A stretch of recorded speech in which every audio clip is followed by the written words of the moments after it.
Welcome to the Centreville Press. My name is Mike Hobson, and today we're having an opportunity to talk with two local Bibb County residents from up in the Briarfield area, who most of you who are watching this probably already know.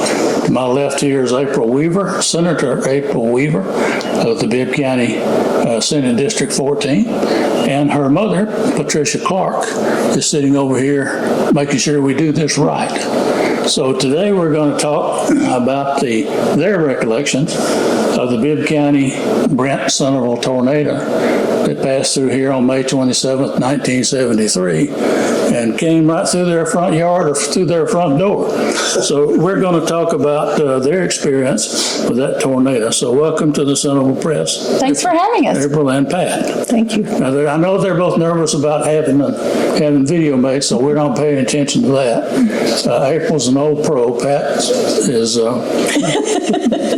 little shy. A young pro? Yeah. She's a little shy this morning, but we're going to ask her and April both a few questions. So for the benefit of those who do not know you, tell us who you are, who your family is, who you're connected to, children and names, and mother and parents' name, and just familiarize anybody who doesn't know you at all with your connection to Bibb County and this event we're going to talk about. So I'm April Weaver, State Senator, District 14. My mother, Pat Clark. We both live in the 6 Mile community where we have both lived most all of our lives. Mom moved there in 1964 when she and Dad got married. I've lived there most of my life. And our connection to the Brent tornado is, you know, it started in Demopolis, Greensboro, moved to Brent, Centreville, and then between Centreville and Montevallo, it actually hit in 6 Mile, which is where we live.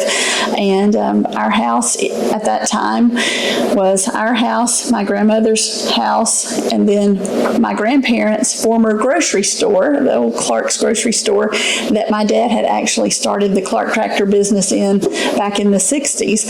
And the location of that was what most people now know as the Bulldog Bend Road and 25 there, and it was in the field nearly across from that. Okay, so the remains of the store, the Clark Grocery, is anything there?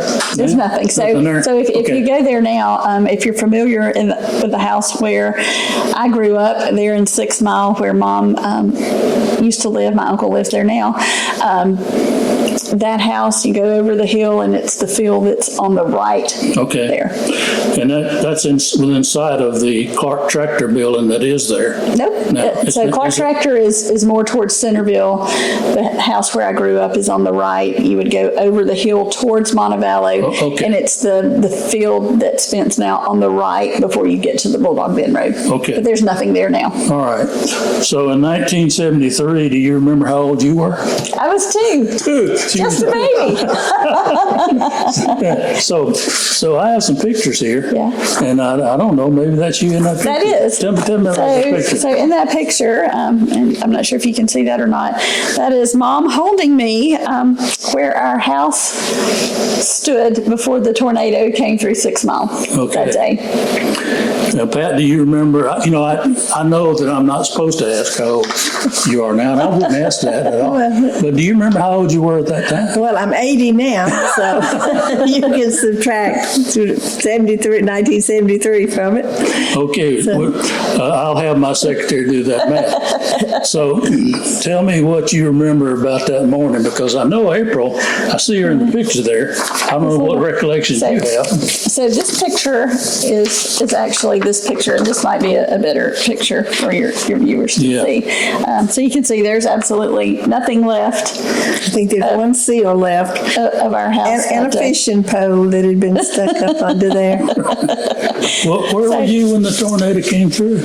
We were in Miss Clark's. But the story before that is, so my parents had on our farm a pond with a little cabin, a place where people would gather to cook out and just sit around and enjoy each other's company there in the community. So that Sunday afternoon, there had been a group over at our pond for a cookout, and Mom remembers that there were some interesting things related to nature that happened at that point, because now we have a lot of weather alerts, we have a lot of things that tell us a tornado is on the way. Back then we didn't have anything to tell us that.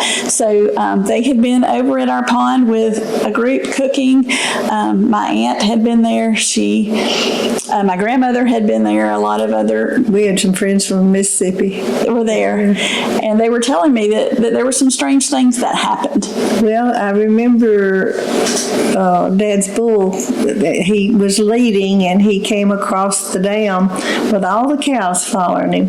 It was the strangest thing, and he was like mooing, and so one of the people there said, "Oh, we are upsetting the cows," and one of us, somebody said, "No, we're over here all the time. That would not be it." But they were single file, and they came right by us and went down in the holler.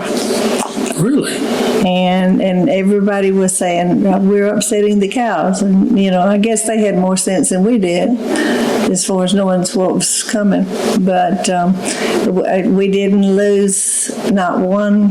Bob had hundreds probably over there and did not lose one. Not an animal. Because they all went down for shelter, single file. So after that, it was getting cloudy, but nobody, of course, knew the tornado was on the way. But I had gone home with my grandmother. They cleaned up, and they came to my grandmother's house to pick me up, which is the reason that we were not in this house when the tornado came. Because we never left our house for any bad weather or anything, but we walked up there to get April. So when they got home, they walked to my grandmother's house to get me, and this is my grandmother's house where we were. So you can see our house was here. And this is part of our house right and here. It put our house basically on top of my grandmother's house, and we were in this house. Actually, this picture shows a little bit better view of where we were. That's where we were. There's the water tower. Yeah. So there was a water tower that stood outside of the grocery store in their house, and you can see part of it there. But in this area, and Mom can tell you more about it, but when they got to the house to pick me up, the weather started getting bad, and Miss Clark had a window fan. Back then, very few people had air conditioning. We had it in our little house, but she had a window fan, and the window fan it was going like 90 miles an hour. I've never seen a fan go that fast. And then just in a few minutes, the house started popping and cracking like pressure. And Bob said, "Mother, I think he's fixing." Well, she was in there. She had a kerosene lamp, and the lights had gone out. And she was cutting the wick on that kerosene lamp, and that's when the fan started going and the wall started popping and cracking. And he said, "Mother, I think it's fixing to get bad. Where should we go?" And she said, "Son, I've always heard the middle room." And we went right in the middle room. Which was a bedroom. And what I remember, of course, I was very young, but I remember, the old chenille bedspreads that had the little bumps on it. I remember that there was one of those chenille bedspreads on that bed that I was hanging on to, even though Mom was holding me. You probably chewed on it. And April's first words were, when it all settled down, she looked at me and she said, "Mama, what'd that rain do?" And then we still talk about I just remember Mom holding me, and then, like she said, all the popping and stuff, and then the roof flew off, and rain and weather, and then everything falling in on us. And I remember my grandmother pulling her. I stood up with April, and then she said, "Pat, get down." And she stood up to pull me down, and a board hit her across the head. But it's your mother. Bob's brother, Miss Clark. Yeah. So there was an iron bed in that room, and just as a child, I remember them pushing me down near that iron bed, and everybody being on top of me. And then you really don't have time to think. Right. It's just like, like that. And it was so calm after everything settled. It was just like nothing had happened. It's the most amazing thing I've ever seen in my life. But you're still sort of in shock too, you know. You wondered, oh, what's going to be next? You don't know if it's gone or, you know, you're just waiting for the next one. So one of the things that we mentioned when we were outside talking that you may have heard us mention was we were in the middle bedroom, and toward the back of the house there was a dining room. And even though everything looked like this and we were crawling out of this rubble and trying to get out, as we were going out, what she remembers is there were no walls, but there was the china cabinet in the dining room. And the china cabinet was still standing with the china intact. Right at the edge of the wall, and not a wall. Most amazing thing. Yeah, it doesn't look like in this picture that there would be anything standing inside that house. So we were obviously very blessed to, number one, not have any bad injuries, but to walk out of that alive, or to crawl out of that alive. You know, we were in that rubble. We were able to get out, and like Mom and I were talking last night, I said, I don't really remember what happened when we were able to get out of that. And the first thing they started looking for was a vehicle or a car. But they were all had been strung around, but Bobby said, I just hope there's something here that will crank and run. so then, of course, all of the roads were closed because Highway 25 had trees all over it. So again, technology was certainly not what it is today. There were no cell phones. There were no anything like that. So our family members thought that we had all been killed because nobody was able to get in there to us or to come help, and nobody knew where we were, our condition. Right. So I talked to Mr. Tommy Campbell last week when we were talking. He also survived this tornado in 6 Mile, and he was saying to me that they were trying to get in to us. I know that my aunt and some other people were on the Montevallo side trying to get in.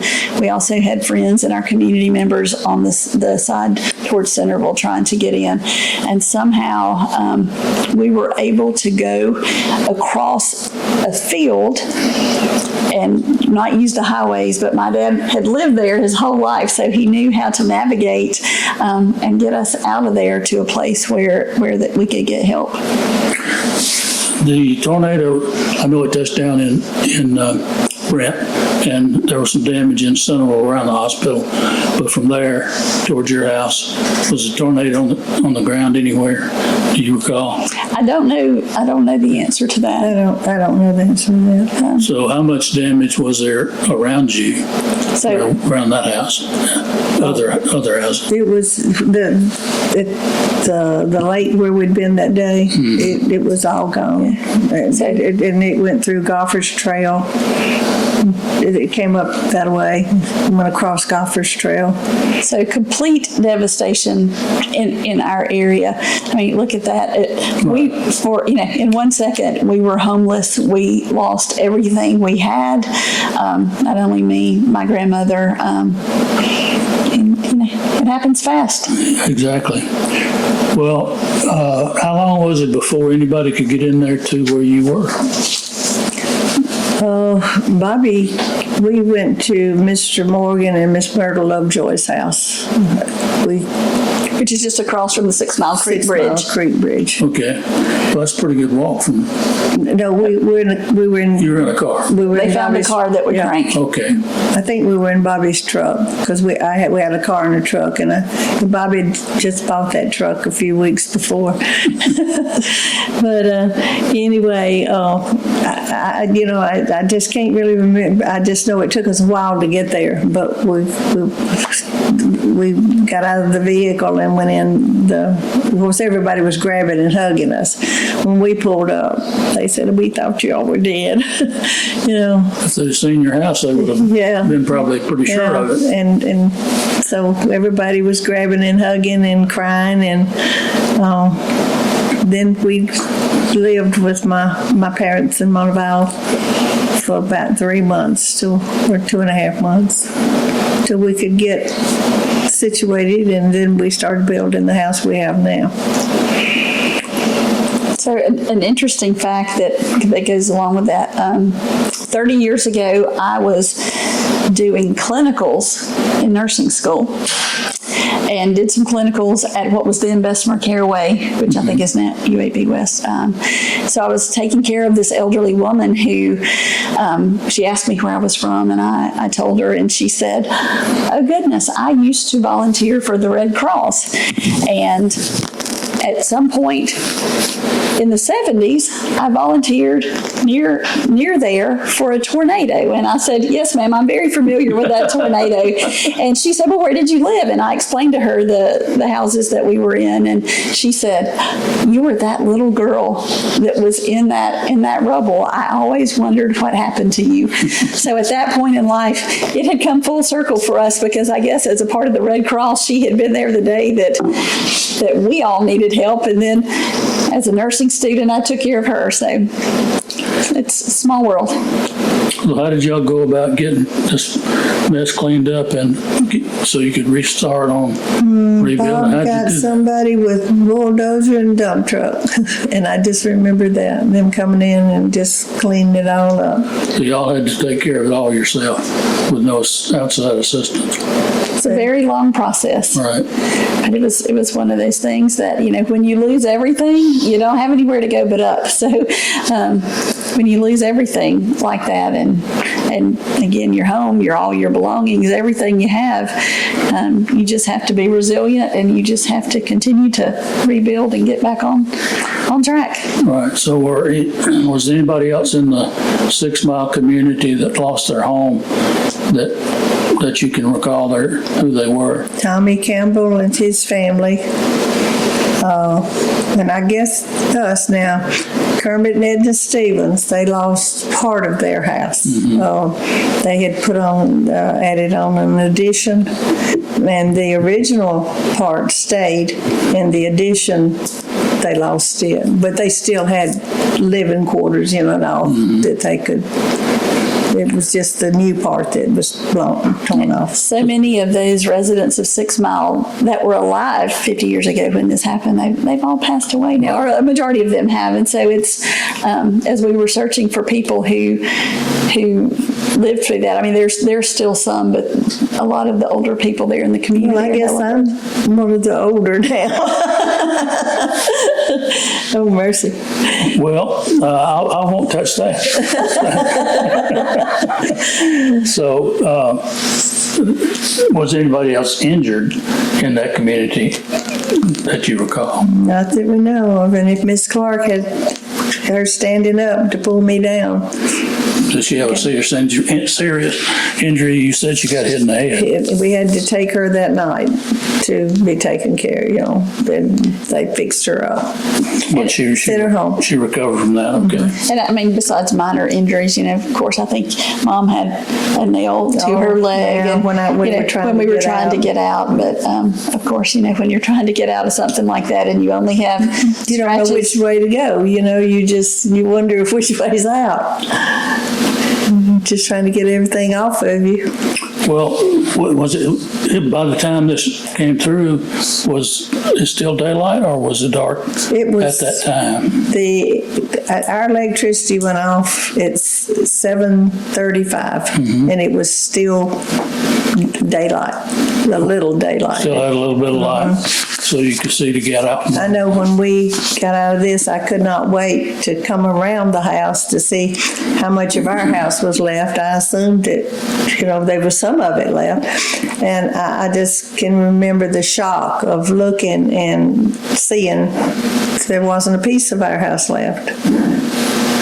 So the other thing that she's had for a long, long time is the electricity went off at, did you say 7:35? And the stove, which is in this rubble at some point when they were clearing all of the debris, someone gave her the clock off the stove that had stopped at 7:35. I still have that. And she still has it. And Bob had sewed calves the week before and had not deposited the check.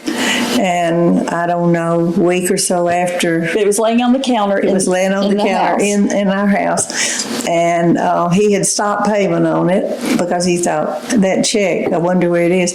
And we have that check. Someone brought it. It's in pretty bad shape, but we have the check that someone found, and I'm able to ask me where was it found, and I can't.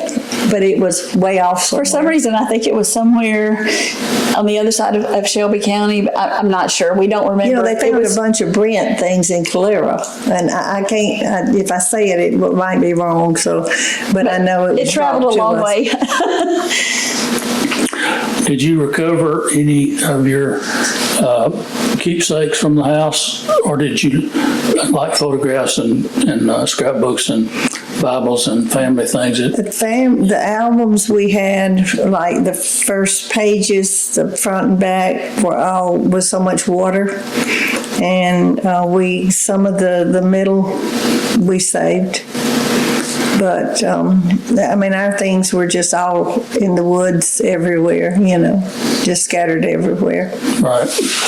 Well, with no roof on the house, I guess there's nothing to keep it there. Right. So one other thing that I still have, there is a blue and white rabbit that, do you remember that rabbit? That I had, that someone brought back to me, and he has lived through quite a trip with that. Oh, I know. But The when- bank, your Snoopy bank. Yeah, and so when we moved into our new house in 1974, it has a basement in it. So every time, we used to always laugh because it's funny now, but it wasn't funny then. I was so traumatized every time it would thunder. I would take that rabbit that had also lived through the tornado and some of my other favorite things, and I would stick them in my pillow and run downstairs with them every time it thundered. So even 50 years later, I can tell you I'm still very leery when it comes to the weather, and very nervous when tornadoes come. So we It are, only takes one. yeah. So you pay attention to the weather forecast. Oh, we absolutely do, and we are firm believers in paying attention to the weather and the things that are going on, because as you see, it can happen very fast.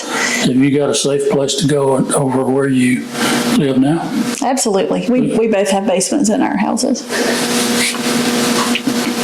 When you rebuild after living through something like that, it's always top of mind to think about a safe place. Yeah, no doubt. Well, what would you say about the character of the community, the Briarfield 6 Mile community, So we are after the tornado? We are a very, very close community, and I will tell you, our community came together like none other. Everybody was so good to us, and just all pitched in to help clean up, and you probably remember a little bit more of that than No, I I do. just know everybody was there to help. And we You are very don't know who thankful your for friends that. are till something like this happens, and it's amazing. People are good. Was there? Glad to hear it. I don't even know if Bibb County had any ambulance or first responders at that period of time. I wouldn't think so. So, I remember, Mike, when I first came here, Austin Levert had an old surplus Air Force van that was serving as an ambulance. right. At the time I came here in 1978, so I would assume there wasn't There an wasn't. ambulance service at the time of the tornado. So if you got to a hospital for medical treatment, you got there yourself, or somebody had to carry you. So your mother-in-law, right? We carried her that night. You took her When we went to in your Montevallo. own car for treatment, right? Yeah. I think we're all very glad that little girl came out all right. Thank you. Yeah. Well, I'm sure that has had some impact on you and the career choices that you've made since then. Does that affect how you think about service organizations, and as it relates to your current job and what you do for Bibb County? Does that have some impact on your long-term thinking? That's kind of a loaded question there, sir. Certainly when you live through something like that and you come out and you're not injured and I guess number one, you're still alive after coming through something like that. It makes you go, what is my greater purpose and why am I here and what do I need to do? So, of course, as I think through things like that, I always try to think, what am I supposed to be doing? So, you and I have talked about this some, but I don't really choose my path. We look back at where I've been politically, coming through the House and then having a little bit of road bump there and then having the opportunity to get a presidential appointment to work for President Trump for that year. And then after the election, being a presidential appointee, thinking, what am I going to do now? When I got finished with my federal service, there was a vacancy for a special election and a vacancy for the seat that I currently am in. Right. So I think you and I have talked about it some. That's right. I don't really feel like I choose my own path. I just feel like the Lord just puts me in places where I need to serve, and hopefully I'll have sense enough to do what I'm supposed to be doing while I'm there. Well, maybe something reaches out for you and chooses you for jobs where you'll be in a position to help remedy problems like we had back then, and I'm talking about not having responder services versus where we are today, where Bibb County, because of things that have happened economically and through efforts made by you and others to better equip the county with fire protection, with first responder protection, and of course with ambulances and medical care, which I know that's where your heart is. Bibb County's in a much better position if something happens to us today. In 1973, I guess we were helpless, pretty much, except for your neighbors and the people who lived around you. What would you do without them? Yeah, well, there just wasn't a whole lot of help back then that you could go to, and we were not insured. I never will forget, we had $2,500 insurance, and but we have plenty of insurance now, but back then it just didn't seem like it was a big deal, right. And they were young married couple just starting out, and like she said, there was a lot of money back then. And so that's all we had. It's a lot of money now. Insurance-wise, and like I said, there's not all the programs. There wasn't all the programs that's out there now. Yeah, and having had more tornadoes, not only in my district, the one at Ebenezer Road not too long ago, the one in Eolin several years ago, and a lot of tornado damage in areas that are close to my district. I can tell you I am very, very aware of the needs of people who live through things such as this. And as you know, I'm very committed to making sure that that things are in place to help people when they're in need. Well, I know it's something that we can never forget about in Bibb County. It looks like we still are in the pathway of a lot of storms that seem to track right through this same direction that you described about this event. It comes from down south of Brent, from Greensboro to Memphis area, and almost 90% of them come right in the.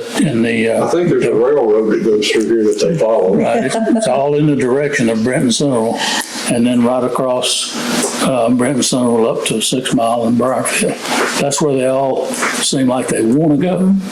Sometimes they take a detour and they go this way or they go that way, but the majority of them seem to be headed for us every time there's a storm. So I can tell you, anytime one starts in Greensboro, we always pay very close attention. Yep, if it's Greene County or Hale County, that we start. You take note, don't you? We start watching. Me too. And when James Spann says 6 Mile, that's when I have been thinking a lot about the fact that with the Brent tornado and what happened with y'all also, if you wanted to count the good things that came out of it, the sense of community that people have, that bond of a shared experience that bonds people together in a way that's as deep as family, that's a good thing. And also out of this whole event, you mentioned James Spann. I've been thinking about it a lot since I've started these interviews. there was a time, like you said earlier, you didn't have the kind of weather reporting and radar and all those good things that we have today, that you can basically watch them as they're moving, if your electricity's on, of course.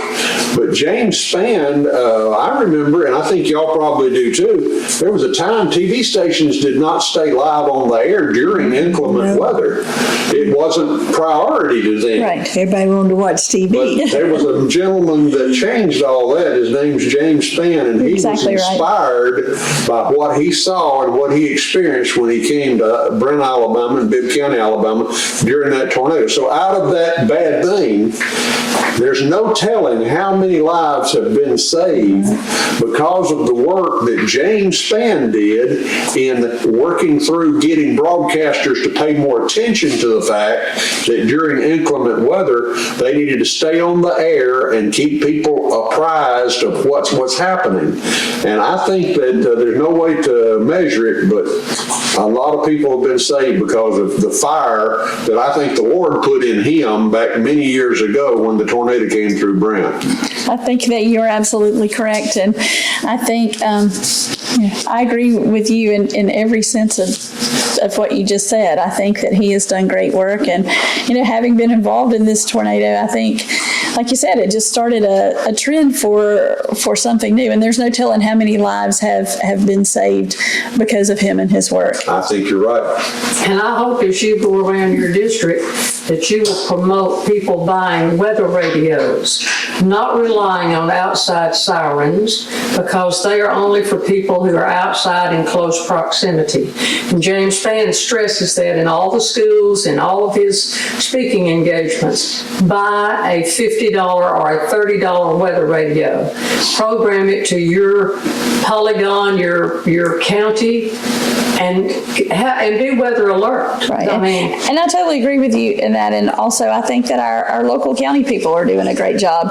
I know on my phone, I have the alert where I get the text and the call. And anytime we have something in our area, even if I'm in Montgomery or if I'm out of state, I get the alert and I call home and I say, y'all pay attention. And I think that is a great service. And I think that they're doing a great job with that. It actually helped us to know when the tornado came through Briarfield at Ebenezer Road not too long ago. Daryl and I were both at home, and you were talking about community and service and what you do after you live through something like that. Once we knew where the tornado was, as you know, Daryl is a doctor and spent the first part of his career in trauma and as an ER doctor. I'm a nurse, so when we knew that tornado had gone through our community, the first thing that we did is it passed by and we opened our door and we saw that everything in our area was okay. We found out that Mom was okay and that people right around us were okay, and we went straight to that area. And I know it's always difficult when people start responding, but I think the other thing that's been really good is we have such structure now.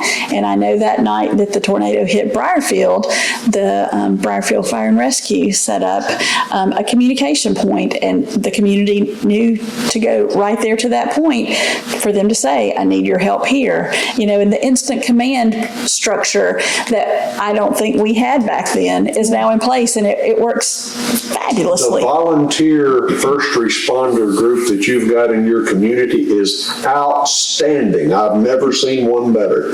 They're just outstanding people. And I think it's kind of interesting, too, that nearly everybody we interview, and I think Mike would agree with this, they, when I say that that day was the day that time stood still, they understand that statement because in their mind, it was just a few days ago, because all the pictures are in there, everything that you experienced is still there, just like it was yesterday. And during the moment when you crawled out of that house, I'm pretty sure you thought, something's happened. Time has stopped. Everything is different now. Everything that we knew about our lives and our schedules and all the other things, it's all stopped and everything is different now. So time does kind of stand still and all that, doesn't it? It does, and certainly it was very different for us. And the visual reminder of time standing still is You've got that that clock clock. for her. And like I said, she still has that clock. And if you I'd ever love to see that need a visual I'll try reminder, to dig that out for you. Find Thank it. you. It's in the basement somewhere, but Bobby he said, I don't understand why you want that clock. I said, I do. I want that clock. Because time stood still. it did. Another thing that I think is really significant and beneficial that has come out of all of this, not just our county EMS, but the community storm shelters. And opening those early and encouraging people to go there, especially people living in trailers. Certainly. I agree. Funding for that has really been helpful too. It would be great if the generations coming behind us could have the sense of community that we have been bonded to in our community, and the things that make us have that strong affinity toward one another, that I think social media has not contributed to that in the way that people might think it does. Until you sit down with someone and look in their eyes and hear their story, you really don't know them that well. It's not much rocking on the front porch anymore, is there? Not much. Well, we appreciate both of y'all coming and sharing your remembrances, your recollections of this day. And I'll be sure to pay attention to what cows are doing from now on. Whenever there's bad weather coming in. That's the only warning you got was the cows, right? And they had more sense than we did. Right, okay. Amazing. All right, Thank you for having us. all right. Thank you. Thank you, ladies. All right. Absolutely. God bless you. Thank you. Over and